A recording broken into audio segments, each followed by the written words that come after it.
Welcome to the Topics of the Town News.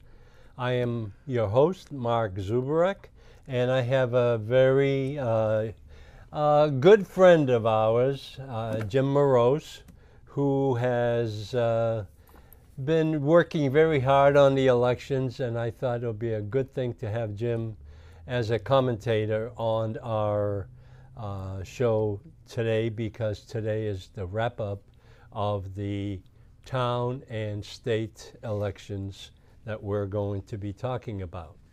So, welcome to our show, and I just want to, this program is providing a forum for our guests, resident commentators, and meant for Danvers residents. The agenda and opinions are solely by the Topics of the Town host, guests, and commentators. So whatever comment you have today, Jim, is yours, and whatever I have is mine. What we want to do today is go through a brief presentation of the Danvers-related local, county, state, and federal elections. Jack, we have a clip from the Danvers election headquarters at the high school, and the elections were held in the Danvers Fieldhouse, Danvers High School Fieldhouse. And I will admit one thing, that even I, of all the offenders, was able to agree that the elections were held in a very well orchestrated manner. Being in one location is not necessarily the best thing, but it works. So I admit, and mea culpa, mea culpa. So Jim, you have anything to say about the elections, because you were part of the poll workers? Yeah, I worked as a poll worker, so I couldn't get involved in all the fun events that were going on outside with all the signs. But yeah, I heard stories, so I'm not going to repeat anything I heard. But let's just say that I think people really should get involved in seeing what goes on out at the polls. Even though, I mean, you would like to think that everyone knows, you know, the signs don't really mean anything. People coming to vote already know what they're gonna, who they're voting for, what the issues are. But then again, sometimes they're not, because but working in the polls, I worked precinct 7, and there's everyone has a different job. You got to check in, check out, and it's a well-defined process that's worked since I first started voting when I was 18. And then now, 52 years later, we're still doing the same thing. You check in, you vote, and you check out. That's right. There's one thing that I like to just bring up, and when I went voting, I had my license in my pocket, and I presented it at the time when I was being checked in. And what they did is they scanned the back of the license to record you as a voter. So what I believe, there's a system in place. Yep. The only thing is that I don't know, and very many people in town don't know what happens after the vote is cast into that box. Into the box. And the box was operating. We had no issues with the box. And Catherine Ellsworth did an excellent job in guiding the voters to the right location and that they were registered. Yeah, I wish I could have paid more attention, but because we had 2 issues I was in precinct 7. And we kept getting, the people were putting the ballots in and they were getting kicked out, couldn't read, but after like sometimes 5 or 6 times it would take it.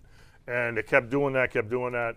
And so we don't know if there was a hanging chad, because one ballot got thrown in and it got chewed up. And so there could have been some pieces of paper that were thrown. and so we ended up changing the machine. I don't even know. Like I said, I was busy doing my work, so I'm just. Oh, I'd like to get involved in that, but I got to do this.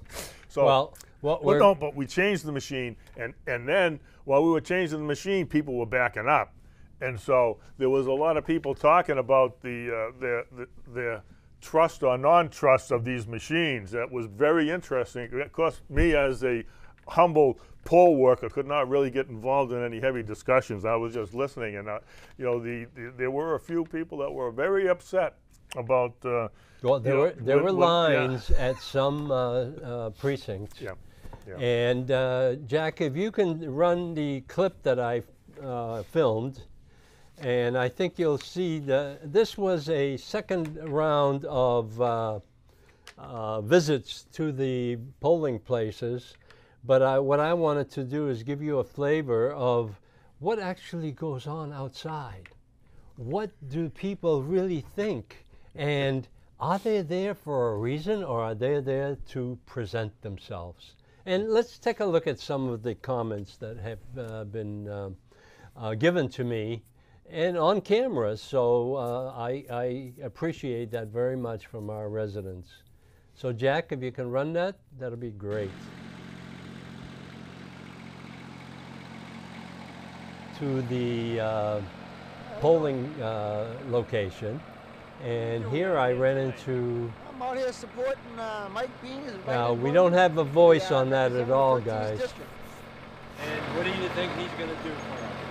Well, I think it's time for a change. No, we lost the voice altogether. What's been going on for now? I've just retired myself, and I've lost my. Okay, let's go back and start again. From retirement, and I think it's just time for a change.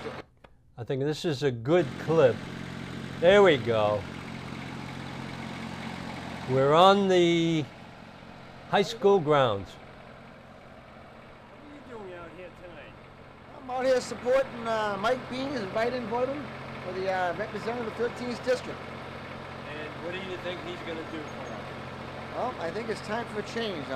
We've had what's been going on for now. I've just retired myself, and I've lost my $30,000 in my benefits from retirement, and I think it's just time for a change. I used to be a Democrat, but I'm a Republican now. Your name is? Jim Donovan. Jim Donovan. Thank you. Thank you, sir. What are you guys spending your night out here in this cold weather? Oh, hanging out for Sally. For Sally? For Sally. Let's see her sign here. Sally had a turnout pretty well in demonstrating with the Is she signs. around? I believe she was over there. So Sally, how's things going? Things are going very well, Mark. Are we taping? Are we taping? Yeah. Okay. We're always taping. Just going to cut out a little bit, but we got a. Oh, there she is. Hi there, how are you? She's It's a finally twofer. found herself. Oh, we've been all over the district today, all over Peabody and Beverly, every polling location, and now here in Danvers, and gonna head back to Salem. So let's see your sign up. 'Cause I hate to move the camera down. Yeah, there we go. Well, It's a thank you. very busy night here at the Thank you. polls, It is which is a busy. good thing. We Oh, it's want to see fabulous. people out and voting, and it's really encouraging. So Wow. busy all across the district. Really Thank you great very turnout. much. Hello there. Devine, what do you got to say for yourself? How do you think things are going? Well, it's a little cold out. You don't seem to have your own sign up. You got Well, wheels. mine's right up here. Oh, wait a minute, wait Yep. a minute. Let me go up. Yep, yep. And no, I think it's been unbelievable. It's and Good turnout? huge turnout, huge turnout. Well, that's good. I So think people are finally Yeah, to the point where they need to make a change. they do. They definitely do. So I hope they do that, and we can help them out. There you go. Yeah. Thank you. I like your ad on the radio. Yeah, did you like that? Yeah, that Yeah, was great. yeah. And, that's something different. That was awesome that Grace ran that on RKO. Yes, she did. That was awesome. So yeah, Wow. that was fun. Okay. Now, Figure- who are you? This is my grandson. Your grandson. Yeah. Rooting for Bampy. There you go. To go Bampy. Hey, what do you got to say? You can even give him a thumb up? Bampy is Michael Thumb. Bean. Thumbs up. He's like, wait, Yeah, I did. that one, yes. Oh yeah, where'd that one? Jimmy took it, right? All right, going here tonight. We're here for the Community Preservation Act to get the to get signatures to get the CPA on the ballot for the May election. Again? Pardon? Again? Again. Well, this is we want to get it on. We want to get enough signatures to get it on the ballot in May. Thank you so much. Give Have a it good a shot. Stay warm. So You too. give it a shot. So can I interest you in signing it, Mr. Zubrick, to get it on the Me? ballot? Me sign it? Why not?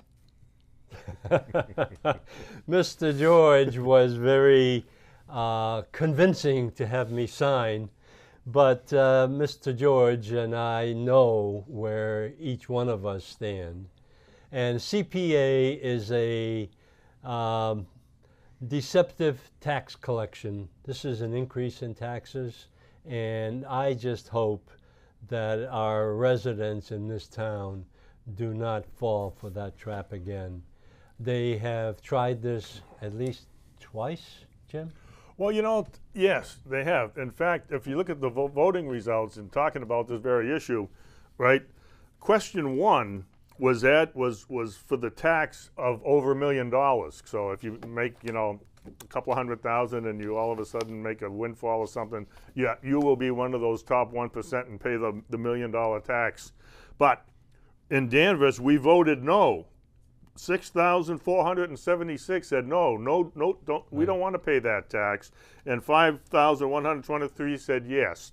So we voted that down in Danvers, even though statewide it passed. And the same thing happened on question 4. We voted that down in Danvers by 6,000 votes and 5,000 votes yes. So, but yet we re-elected the people, and now they're trying to collect more taxes with the CPA. So it's like, really?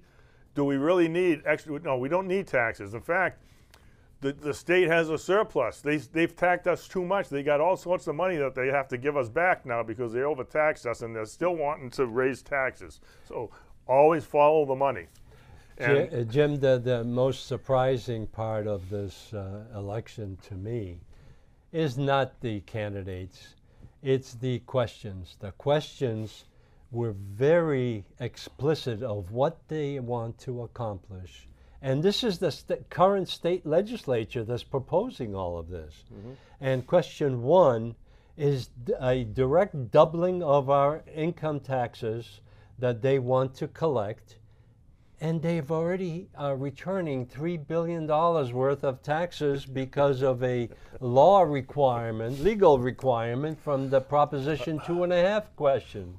exactly, you got to ask yourself: do people know what they're voting for? I mean, can they connect the dots that we're stopping the tax on question 1, but we're voting for the people, the state rep and the state senator that pass these things that are overtaxing us and mismanaging our tax money? Well, let's go through a very superficial review of the vote that took place. And what I'm going to do is just look at the magic numbers, the totals. Right now, in Danvers, and we're only talking about Danvers, we're not going to go into the details for the rest of the state, but we'll look at it as a summation. But Danvers has 20, wait a minute, I lost my 21,941. There you go, 21,941 registered voters. And that is split up between Democrats, Republicans, and 14,777 of those are independent, unenrolled voters, just like myself and many other people in town. So what we have in front of us is that 11,924 people voted in this election, which is 55% of the registered voters had the courage to come out and vote, had the conviction to come out and vote. If you look at the town elections, which were held in May, we had a 21,000 467 registered voters. So there's been a reduction in the number of voters by 500 people. So they may be the ones that sold out and said goodbye to Massachusetts and went to live someplace else.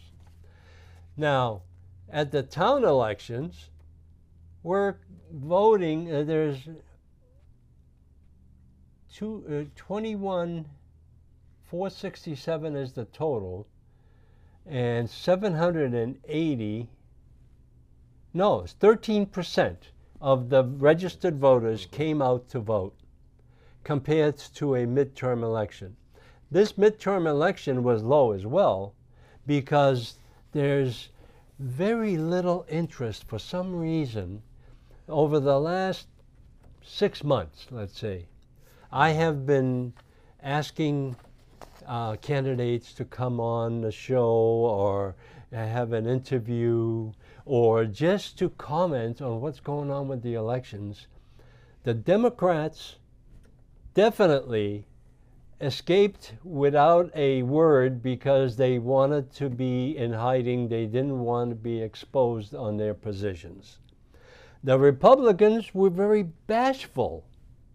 Some were bashful. And the thing is that we, as you as the Republican, Danvers Republican Committee, were trying so hard to get interest going, and it didn't materialize. Well, some people were extremely, there's always the base. The base is motivated. You know, the Democrats have their base, the Republicans have their base, like you said. And it's those 14,777 unenrolled. Those are the swing voters. Those are the ones that decide the election, okay? And so, you know, Danvers and Middleton teamed together. We had these signs all over town that said, had enough, vote Republican. And there was a lot of, that made a lot of discussion. People were, there was a lot of people motivated by that, and we've had a lot of people make comments, and they were motivated.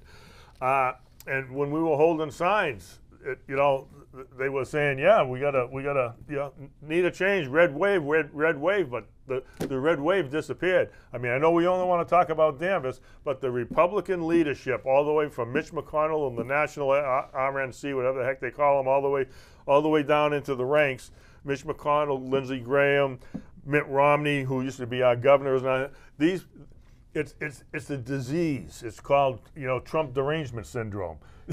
But and they thwarted Republican candidates because they were backed by Trump. But it also infected our own environment in our elections.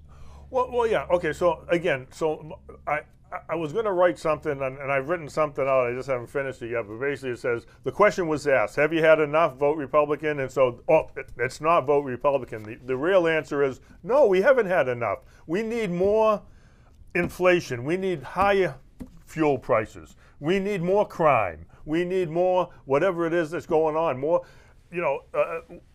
world wars. We got Russia invading Ukraine, and there's no end in sight, and there's bantering around with nuclear.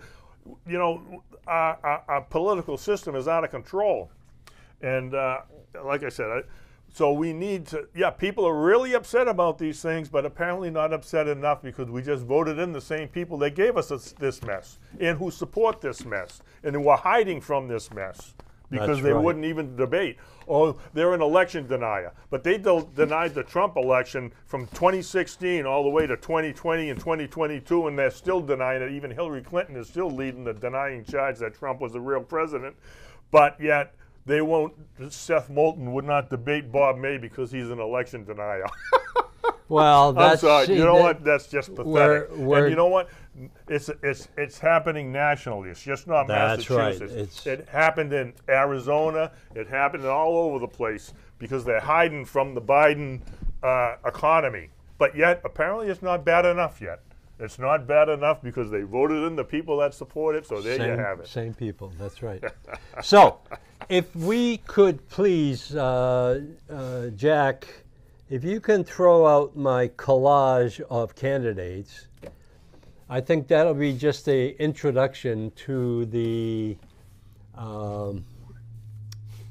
candidates that have been running in the town of Danvers, and I want to focus in on Danvers only. I don't want, here we go. I put together a collage of all of the receipts of campaign flyers, campaign literature, and everybody has an equal right on this collage because I work with every one of them. I mean, we all work with these candidates and these winners of the elections. So what I like to do is, right now, we're going to, see who was elected in the town of Danvers. And then what I like to do is complement that with the statewide campaign numbers that have come out. So if we can show the campaign names, there you go, that's what I'm looking for. Now, this is Attorney General, but in our case, Attorney General was Amore, no, it was Diana. Well, we got James McMahon was the Republican, Andrea Campbell was the Democrat, but I don't know who the, you mean who were they replacing? They're not incumbents. The Attorney General, yeah, the incumbent was Maura Healey. She was the Attorney General. Right. So these people were running again to fill her seat. Okay, so we have Andrea Campbell was the winner even in Danvers, 6,327 votes versus 5,302 votes. The next one, please. Anthony Amore, this is for the auditor. The auditor, Danvers was won by Anthony Amore, but on the statewide version, Diana DeZoglio won. But No. Diana DeZoglio won in Danvers. She has 5,548. There you go. Okay. And Anthony Amore had 5,289. So it followed the trend. I mean, let's say the trend. So the ratio is the same throughout. Well, I don't know about the ratio, but the trend is that they won. All right, let's go to the next one. Eileen Duff, this is for councilor. Yeah. And that really does not have much of an impact on Danvers, but Eileen Duff, I don't remember what her number was in Danvers. Well, the Governor's Council has a lot of impact on appointments for judges and things, and they do a lot of things that affect the Commonwealth or the state, pretty well. So it's an important position that no one really knows anything about. But as long as they got a D beside their name in Massachusetts, it's kind of like being in Pennsylvania. Yeah. Fetterman, I know. I know. We won't go there though, because we're in Massachusetts. All right.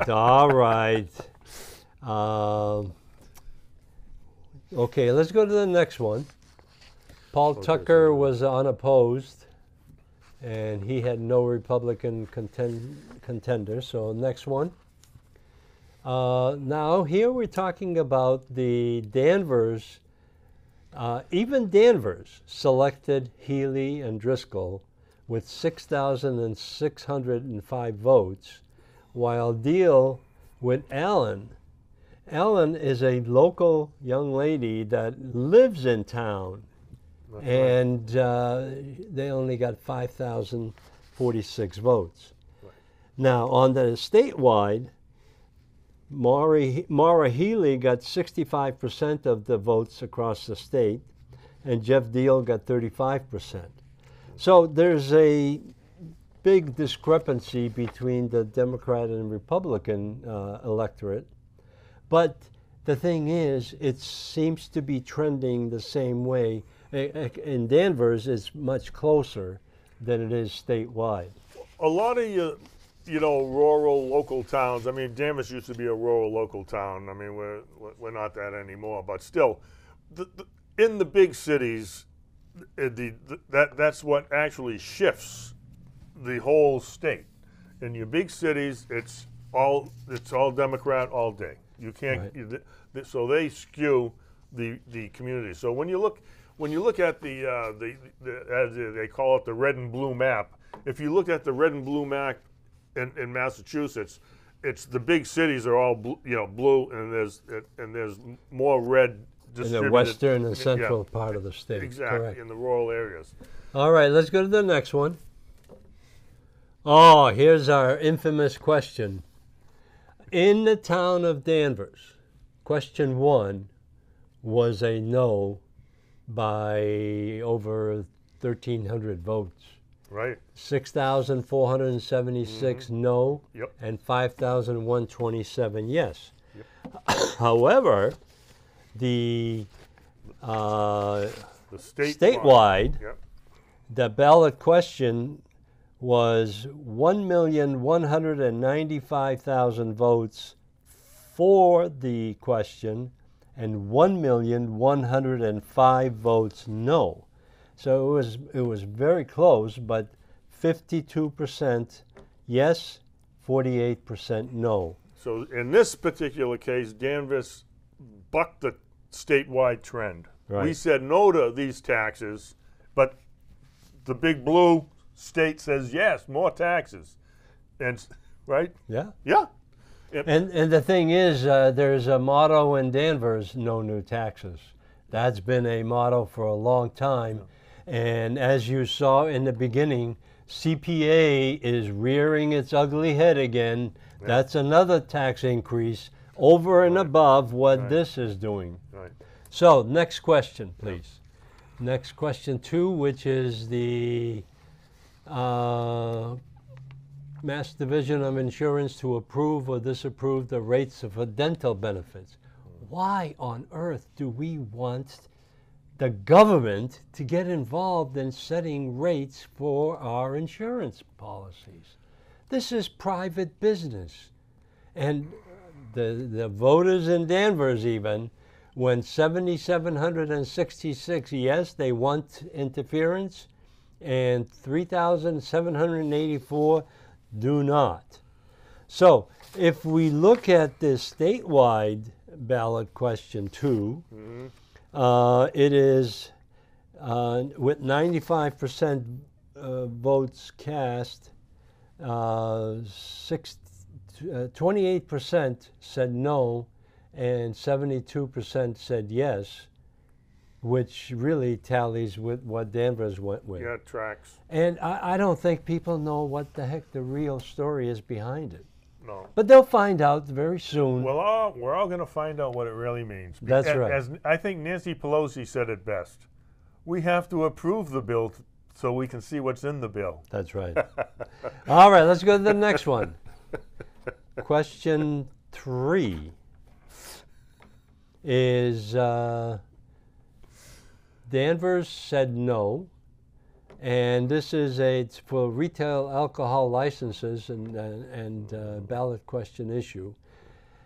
The thing that I have tried to stress is that the answer should definitely be no, but the statewide also said no, which is absolutely true, because the example that I gave on the show over and over again is that we in this town have 10 to 12 liquor licenses sitting on somebody's desk in town hall, and they cannot even give them away because there's a fee for every license that's being used by a private sector individual or restaurant or liquor store, and that fee is $2,000 to $4,000 a year. So they have more than what they need. And I guess the Danvers residents said the same thing, and the statewide residents did the same. 55% no, 45% yes. Ballot question number 4, which is the next one. This one is in Danvers. It failed. Yeah. With a no answer. But the statewide elections, which is led by the large Democrat cities and towns, they went with the question with 53.7% yes, and 46.3% no. And that is an issue that is going to be haunting us for the next 20 to 30 years. And again, the no section of this were passed in Danvers, and yet the people who passed this law, we voted them back in. Our and legislators. this is just one of the many instances where, you know, the legislature is not passing laws in favor of, you know, we the people. Most of the laws, if you really look at them, it's for they the woke. There's no correlation to, you know, the taxes keep going up and the services, as I think we all know, are not doing very well.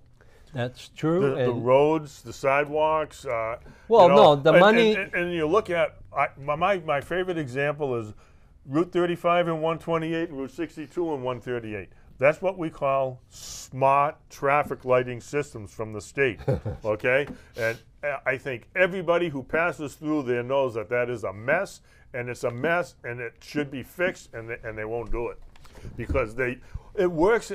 You know, because it works in all the other places, but then all the other places have a quarter of a mile between those lights. We jam them in less than all three sets in less than a quarter. And then we have bridge obstructions of the lights. And it just it's bottlenecked all the time, and it's not the traffic; it's the actual traffic lights causing the problems. Well, that's our tax dollars at work. It creates gridlock because there's when the people coming off 120, they don't have enough way to go. Let's move on, and this is our local contribution to this election process, and this is for Congress, Seth Moulton's old seat. And in the town of Danvers, Seth Moulton received 6,500 votes and Bob May 5,000. They did not contribute entirely to the total count because I don't even have that here. But Bob May did not win this position because of the large communities that were outside of our particular area. But even in Danvers, Bob May came up with 5,000 votes, and that's much better than the previous election that he ran against Sally Kearns. And hey, he's a fixture now. He loves the job of campaigning, so let's encourage him a little further because we need new blood. Next clip. Sally came out. Oh, this is a very interesting situation because Sally had no opposition 2 months ago. Basically at the primaries. Right. At the primaries, Michael Bean, the Republican candidate, ran for the seat, and he obtained 150 signatures that were required to be placed on the ballot. Correct. However, the Secretary of State, Galvin, and his office basically declined placing him on the ballot because he was late in submitting paperwork. Right, right. So paperwork plays a big game in this election process. I mean, you know, we can always Monday morning quarterback, but, you know, let's stop and think about this for a minute. I mean, other than the fact that the law changed on that day, that's when it went into effect, the day of the primary, and you had to, you know, you used to have 13 days after the primary to file your papers. Then they made it 2 days after. And it wasn't filed. When you go to the website to look for that information, it wasn't on the website. The Secretary of State emailed people who were write-in candidates so that they would know to do it. But Mike Bean was not on the list. He did not get that notice. He filed suit and he still lost. It's simply just it amazes me that he would have lost, because all those facts just pile up saying, you know, he got the numbers, he should do it, and let's be done with it. But he didn't. So he ran a sticker campaign against Sally, and it's a losing battle. But he tried. But what you have to look at is that Sally, and we both know Sally very well, and Sally did not have any opposition until probably about a month ago, really, to speak of.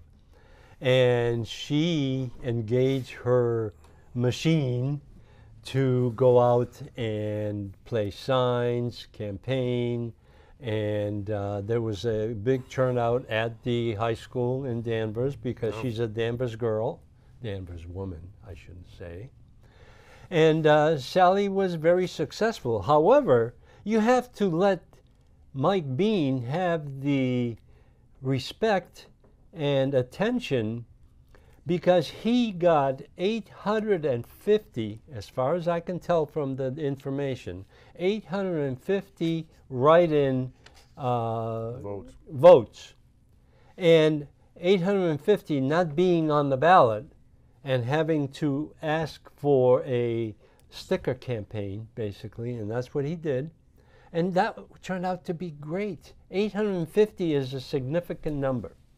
That's a heck of a lot more than 150 that he got for the primary. Right, and there still are, you know, Peabody, Middleton, Topsfield, and Wenham are part of the 13th Essex District. It's just Danvers, it's all of Danvers and 1 or 2 precincts in those 4 towns I just mentioned. So it's a big district and it's a lot of coverage, but so we didn't even get the numbers. No, we haven't got that yet. Yeah. But Michael has been very active in the community. His past experience as a police officer and town. I'd like to go back though, Mark, to the filing of the papers, which it just every time I think about this, it just makes me laugh because. No, it drives you crazy. Because, okay, so we're going to send out 2.5 million ballots to everyone across the state, whether they're dead or alive. We don't even know. Just send the ballots in, and then we get them all in, and everything's done by mail. But he can't file his papers online to the Secretary of State. He's on the phone with them. I'm stuck in traffic. I can't get there. It's 4:30. He's an hour away from the place. He's like, can't I just email it? No, you can't do that. Well, so that's you know what I mean? So do we have public servants or do we have public detractors? I mean, can they say, yeah, why don't you email it and hand bring in the thing in the morning, you know, the official document? No, they can't do that? Really? Is it that important that the whole world runs on the web? We make multi-million-dollar deals from millions of miles away, and yet you can't take an email from Danvers to Boston? Let's ask ourselves a question. Who controls the State House and the Secretary of State office? The Democrats. No kidding. Whoa, really? Whoa. I didn't know that. It's woke. All right. Jack, if we can just move on to the next one. We get more out of the box thinking is what we need. I know that. In fact, talking about out of the box, if Rayla Campbell wasn't out of the box, I mean, she was a great candidate, but again, Francis Galvin, he's a fixture. He's a fixture, and he is the obstructionist of any outside influence because he doesn't like it.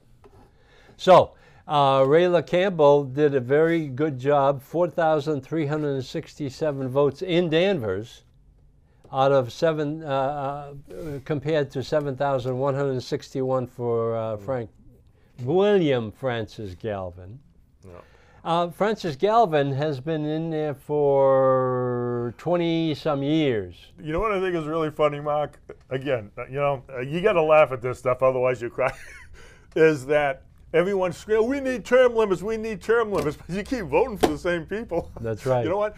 I'd rather have someone who's new, who doesn't even know what's going on. Let them go in there, let them do the job, let them work it, because you need fresh eyes on this. Bill Galvin been in there so long, he wouldn't know an innovation if he tripped over it. In fact, he trips over all the time, and he just, they just keep everything, no changes. There's no change, there's no change. That's right. Well, There's no change. because it's comfortable for everybody that's in Well, position. that's why we need new blood. And you know what? If you will, I think the motto is, I'd rather have the devil I know than the devil I don't know. No, let's get new people in.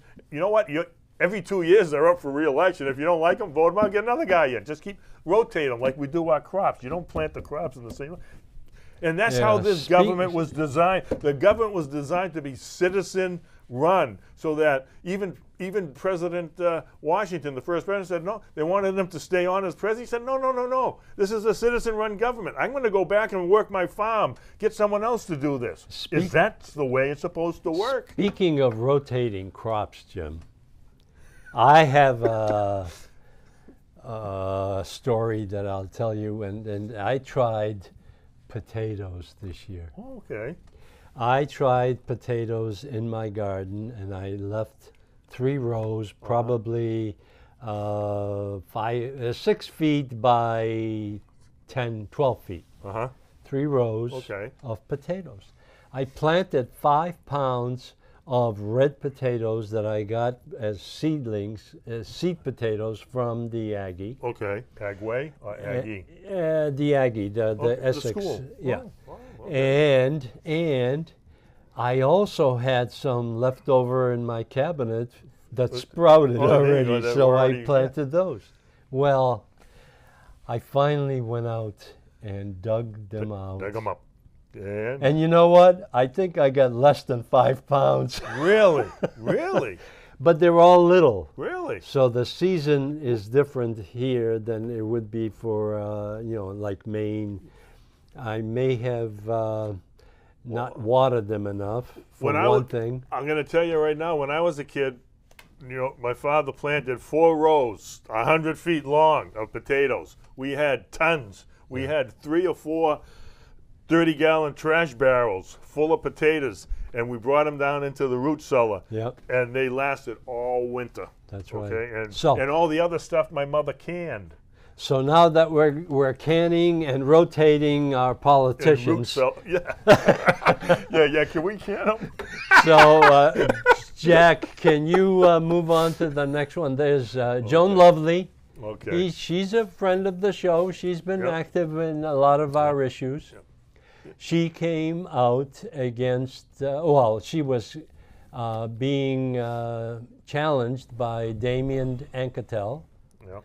And as a matter of fact, his numbers were respectable compared to a 11 or 12 year incumbent. Right. That's been from Salem. And in Danvers, Anketel got pretty good numbers. I would like to interject at this point. Yes.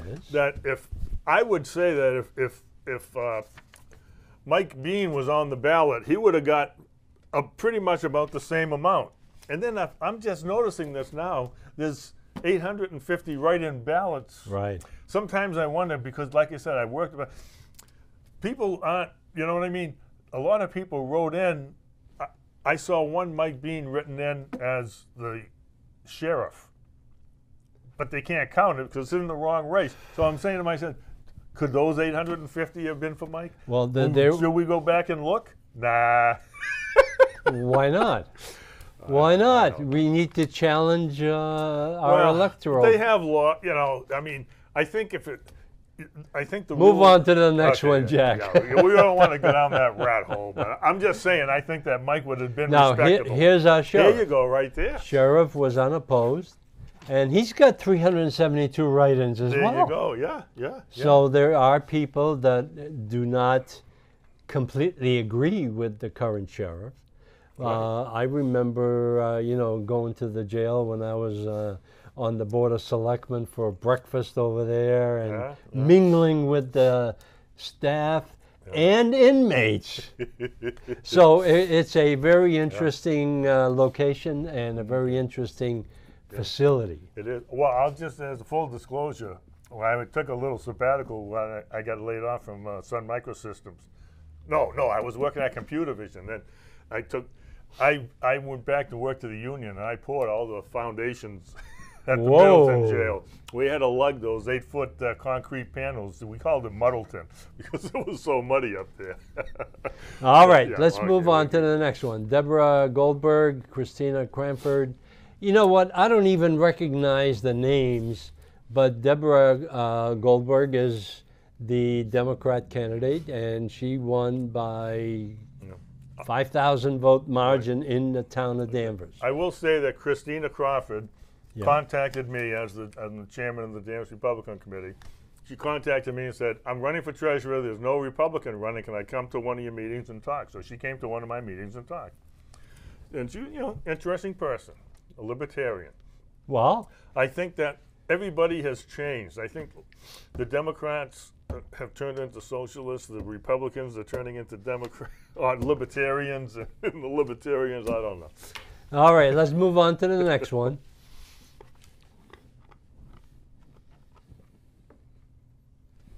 Okay, I guess that is the last one on the counts.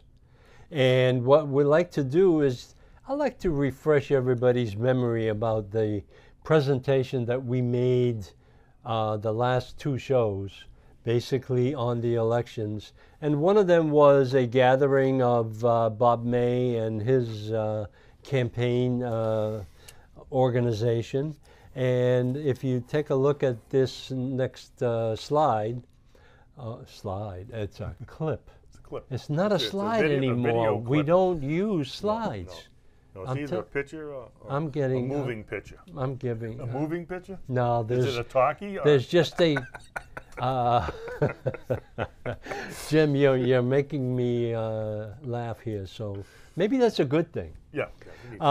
This is a meeting or a campaign function that I attended, and it was a great gathering of locals from Danvers and the surrounding communities, because Bob May ran for the 6th district. Congressional district. Yeah, it's a big Congression- district. Goes all the way down to Burlington. Right. Yeah.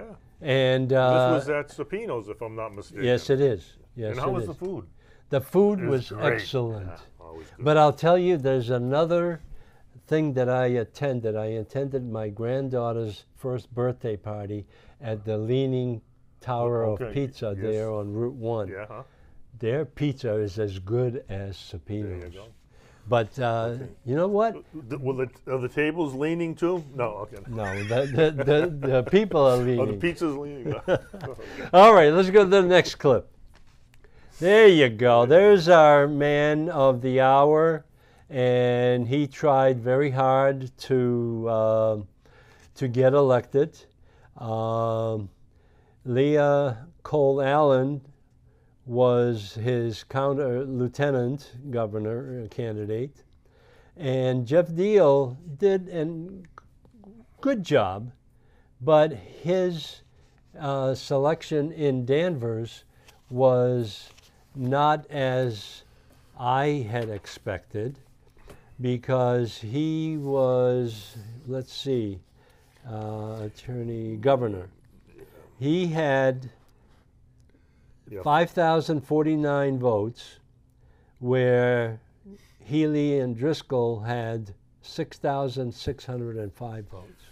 Yeah. So there's a big disconnect between what the Danvers residents Yeah. felt about our candidate. I or mean, it the was a little candidate. closer in Danvers. I don't know what the percentage is by looking at that, but it's probably, what do you think? 40, 60? 40-60. As opposed to the other, he got 35, and Deal got 35, and He and got Healy 35, she got 65. 65. Yeah, Well, which is for Maura the Healy. state trend. Yeah. See, But see, I mean, the problem is it's the old home rule. If you can't carry your own hometown, Yep. and again, Danvers, everybody used to know Danvers. Everybody used to know everybody. I can guarantee you half the people that voted don't even know that Leah lives in this town. Right. What do you think? I didn't know that in the beginning. Okay. And she's right on Water Street. Right. Yes, right on Water Street. So- I mean, I knew her from before. She was the state rep in Peabody, Right. and years ago. Then she she didn't run for re-election, and she went to school to be a nurse, and she was, she Well, became she a nurse. raised her family at Yeah, that yeah, time and and now- took time off. Yep. Let's go to the last clip on the campaign. No, second of last clip of the campaigns. And this one is more of a display, had enough, vote Republican. Right. This is your baby that you guys Yeah, have been. that was had enough, vote Republican. Apparently, we haven't had enough. That's we right. need more inflation. Need more. I need my 401k to go down much lower. Well, You wait. know what the joke? Have you heard the joke? The Biden economy has impacted my 401k so much that I've had to reassess my retirement plan, and I'm going to have to die 8 years earlier. Or you're going to have to go to work and work for Go an back to additional work. A 8 lot years. of people are going back to work. Yes. Yeah, exactly. And the issue here is that we have been listening to all of this right. and not understanding what the real impacts are. I think people understand. I was amazed. Okay, again, it goes back to your numbers. There's the Democratic base. There's 4,300 Democrats in Danvers. There's 2,400 Republicans, and there's 14,700 unenrolled. And the red wave, the red tsunami, depended on the 14,000 unenrolled, the majority of this country, to go, whoa, because they always vote for the money. And between inflation, the fuel costs, and everything else that's going on, I can't believe that this has happened. But again, it's the you know nature what? of the beast. You get what you vote for. That's right. Don't come crying to me. So the last clip, Jack, if you can throw in Mr. Michael Bean. Yeah. This is his campaign flyer, or that's his sign. That's right. And he had to go and beg for people to put in his sticker in Right. his campaign Well, he didn't on the beg. ballot. He had to go out and make the. Well, he was campaigning. He And was handing them out. campaigning, And I felt bad because that picture you showed before that had all the had enough vote Republican and had all the candidate signs except for Mike's because Mike's wasn't ready. well, Mike wasn't ready, and they didn't allow him to be on the ballot because of Galvin. Exactly, but he still could have had his sign, and I should I have know. retaken the picture. But you know what I mean? There's only so much you can do. All right, so now that we have gone through all of the questions, we've done them before. Right. And we have, I have just a quick introduction of a discussion that I had in regards to our school department. So let's wrap up the elections. Okay. They are done. Okay. They're in the can, Okay. and we're not going back to them until something flashes. Okay, we only got 7 minutes left. Hey, Jack, can you throw that school pickup? Let me just go before you Go start ahead, into go your ahead. school and your Adam discussion here. You know, the Danvers school system, there's lots of things happening. So there was I don't know if we can blow that up. I can't even read it, but I think I just broke my chair. No, you I'm fell going off down, the edge. I'm going down. You fell off the edge. Okay, so yeah, Monday night they had a meeting, a community conversation about, it was a workshop to explore the activities on the unit for anti-bias building blocks for the curriculum to offer the opportunity to read some of the curriculum. So again, this was the Danvers Elementary Schools, and apparently some of the parents went. I haven't got much feedback, but I think some parents are concerned, but I think that this is something that we need to have a closer look at. And like I said, Rayla was a very, out-of-the-box candidate, and this is one of her issues, is the curriculums in the schools and all this gender fluidity things. And this is what DEI and all this stuff is all about. But Well, I don't know how that went into your... just to complement this diversity issue that has been a discussion in the town of Danvers. The town of Danvers has assumed that the DEI, diversity, equity, and inclusion, is not a political issue. And they're full of, you know what. The thing that they have done by appointing this individual as a DEI director, they have washed their hands of any issues that are happening in the town of Danvers. Politically, they are isolated because they have hired and paid for this individual. To complement what you just had on the screen, I had an opportunity about 3 weeks ago, I believe, in Newburyport. I was asked to go and record a presentation, SEL, which is the Words of Wisdom in the Town of Danvers, Social Emotional Learning, which is basically the same thing that they're talking about on a diversity committee.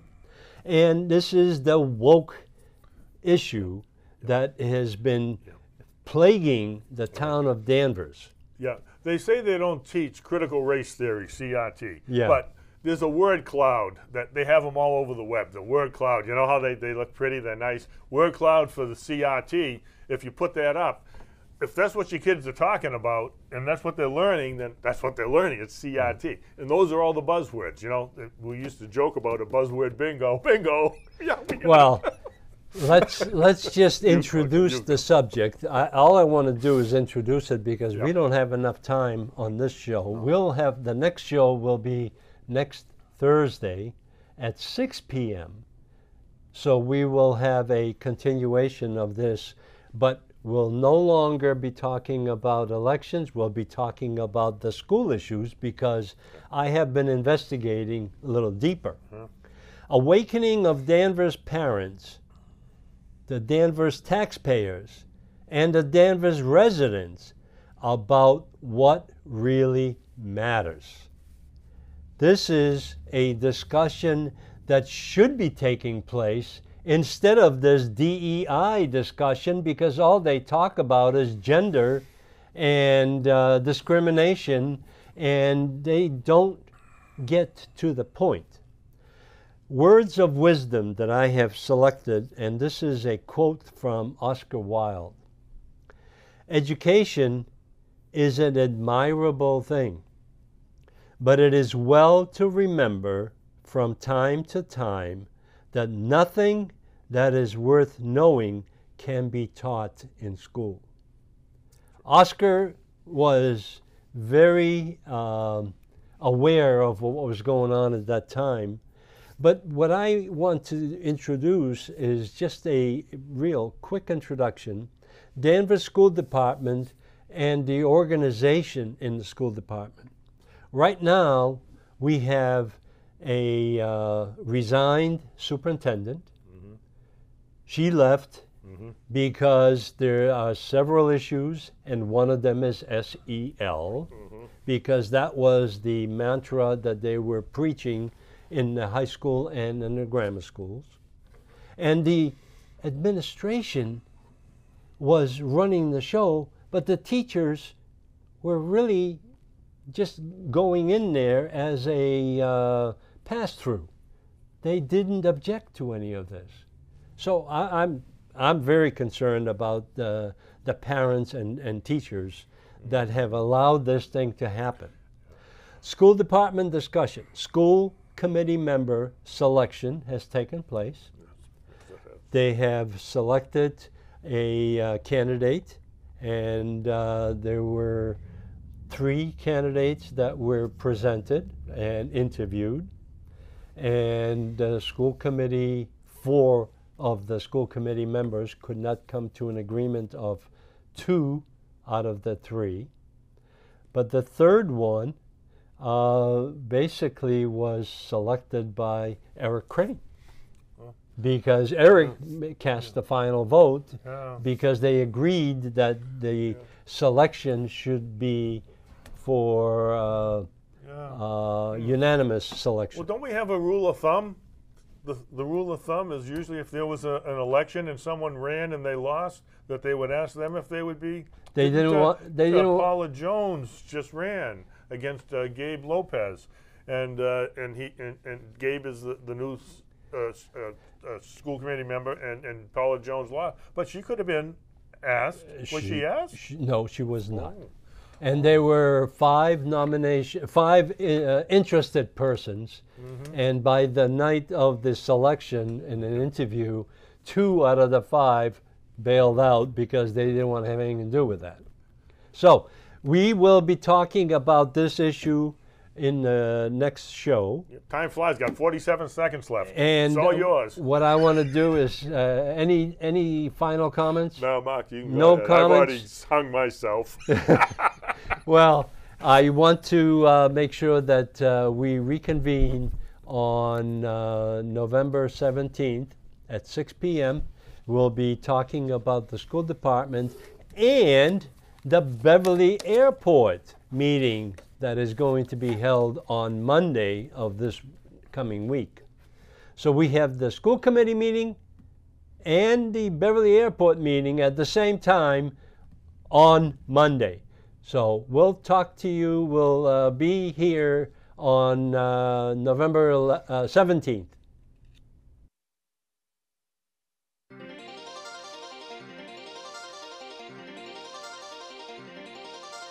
Thank you.